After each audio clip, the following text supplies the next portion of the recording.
అందరికీ praise the lord. ఈ రోజున మీకు ఒక చిన్న సలహా ఇవ్వాలని ఆశపడుతూ ఉన్నాను. ఇంతకీ ఏమిటి ఆ సలహా అంటే, తల్లిదండ్రులు పిల్లల విషయమై బాధ్యత తీసుకోవాలి.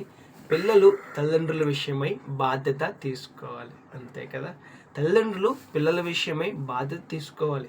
పిల్లలు తమ తల్లిదండ్రుల విషయమై బాధ్యత తీసుకోవాలి. అవునండి. ఎందుకంటే ఎవరిని దేవుడు బహుమానంగా ఇవ్వడు. తల్లిదండ్రులకు మాత్రమే బహుమానంగా పిల్లల్ని ఇస్తాడు. అయితే దేవుని ద్వారా పొందిన బహుమానాన్ని మనం దేవుని కోసం పెంచాలి కదా! వారికి కావాల్సిన సమస్తమును సమకూర్చాలి కదా! వారు ఎదగడానికి కావాల్సిన వనరులను మనం ఏర్పాటు చేయాలి కదా!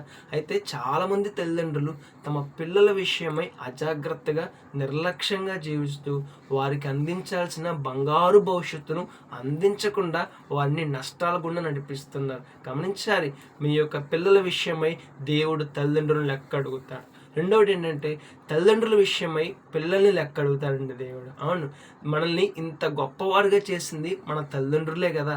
మరి వారి వృద్ధాప్య వయసులో వారిని మనం పట్టించుకోకపోతే వారు పెట్టే కన్నీరు దేవుని సన్నిధికి వెళ్తుంది.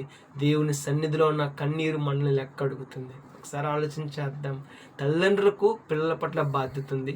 పిల్లలకు తల్లిదండ్రుల మధ్య బాధ్యత ఉంది. ఎవరైతే వారి బాధ్యతలు నిర్వర్తిస్తారో వారు సంతోషకరమైన ఆశీర్వాదాన్ని పొందుకుంటారు. ఎవరైతే నిర్లక్ష్యాన్ని కనబరుస్తారో వారు నష్టాన్ని పొందే అవకాశం ఉంది. ఒకసారి ఆలోచించేద్దాం. మన తల్లిదండ్రులను గొప్పగా చూసుకుందాం. మన పిల్లలను గొప్పగా చూసుకుందాం. రేపటి దినాన శ్రేష్టమైన ఆశీర్వాదాన్ని పొందుకుందాం. May God bless you.